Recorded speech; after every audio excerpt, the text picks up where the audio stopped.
The Raven.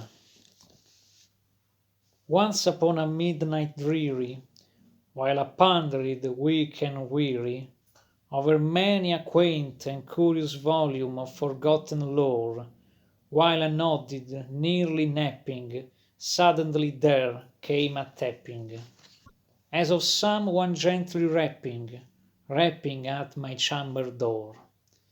"'Tis some visitor," I muttered, tapping at my chamber door, "only this, and nothing more."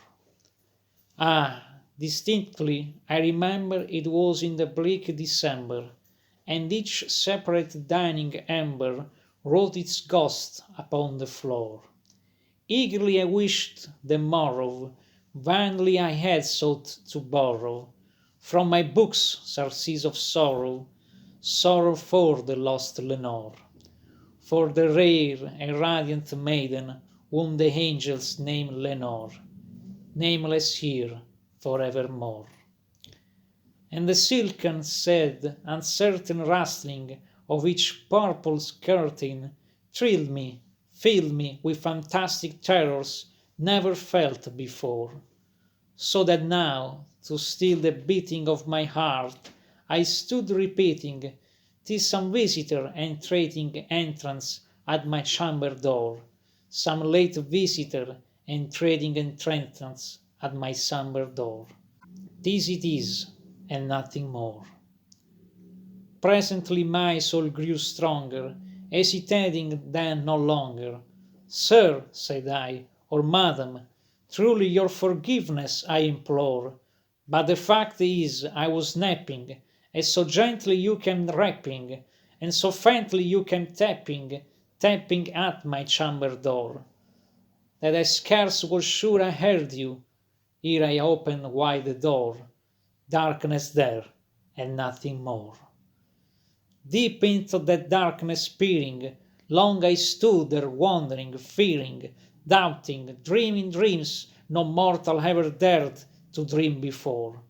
But the silence was unbroken, and the stillness gave no token, and the only word there spoken was the whispered word, "Lenore?"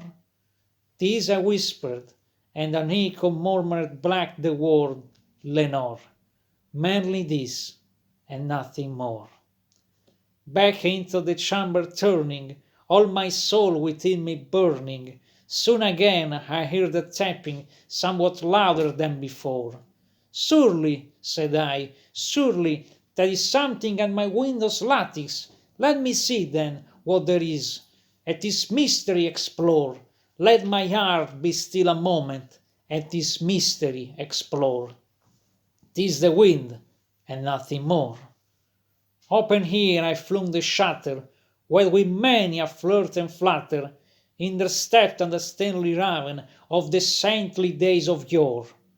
Not the least obeisance made he, not a minute stopped or stayed he, but with mien of lord or lady perched above my chamber door, perched upon a bust of Pallas just above my chamber door, perched and sat, and nothing more.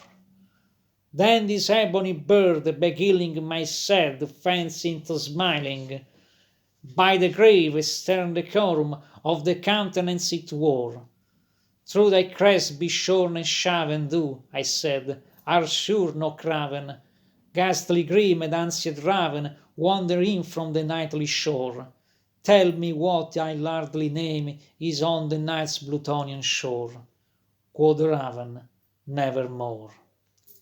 Much I marvelled this ungainly fowl to hear discourse so plainly, though its answer little meaning, little relevancy bore, for we cannot help agreeing that no living human being ever yet was blessed with seeing bird above his chamber door, bird or beast upon the sculptured bust above his chamber door, with such name as Nevermore.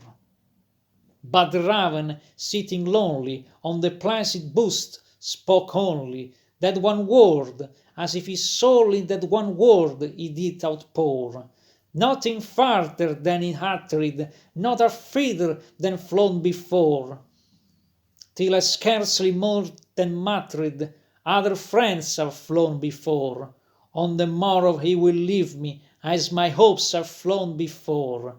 Then the bird said, nevermore. Startled at the stillness broken by reply so aptly spoken, doubtless, said I, what it utters is its only stock and store, caught from some unhappy master, whom unmerciful disaster followed fast and followed faster, till his songs one burned bore, till the dirges of his hope that melancholy burden bore, of never, nevermore. But the raven still beguiling my sad fancy into smiling, straight I wheeled a cushioned seat in front of board and bust and door.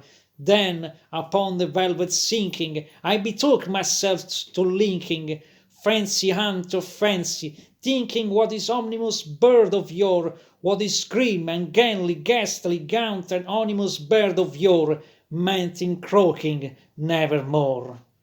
'Tis I sat engaging in guessing, but no syllable expressing, to the false fiery eyes now burned into my bosom's core. 'Tis and more I sat divining, with my head at this reclining, on the cushion's velvet lining that the lamplight glowed o'er, but was velvet violet lining, with the lamplight gloating o'er. She shall press, ah, nevermore. Then multog the hair grew denser, perfumes from an unseen censer, swung by seraphim, whose footfalls tinkled on the tufted floor. Wretch, I cried, thy God hath lent thee, by these angels he hath sent thee, respite, respite, and nepenthe from thy memories of Lenore. Quaff, oh, quaff this kind nepenthe, and forget this lost Lenore. Quoth the raven, nevermore.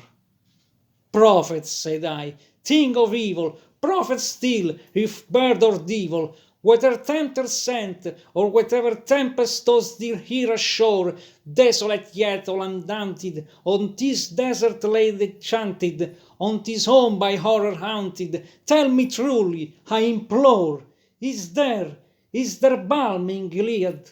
Tell me, I implore. Quoth the raven, nevermore. Prophet, said I, thing of evil, prophet still, if bird or devil, by the heaven that bends above us, by that God we both adore, tell this soul with sorrow laden if, within the distance I deem, he shall clasp a sainted maiden, whom the angels name Lenore, clasp a rare, a radiant maiden, whom the angels name Lenore. Quoth the raven, nevermore. Be that word our sign of parting, bird or friend, I shrieked upstarting, gathered back into the tempest and the night's Plutonian shore. Leave no black plume as a token of that lie thy soul hath spoken. Leave my loneliness unbroken. Quit the bust above my door. Take thy beak from out my heart, and take thy form from off my door. Quoth the raven, nevermore. And the raven, never fleeting, still is sitting, on the pallid bust of Pallas, just above my chamber door, and his eyes have all the seeming of a demon's that is dreaming, and the lamplight o'er him streaming throws his shadow on the floor, and my soul from out that shadow that lies floating on the floor shall be lifted nevermore.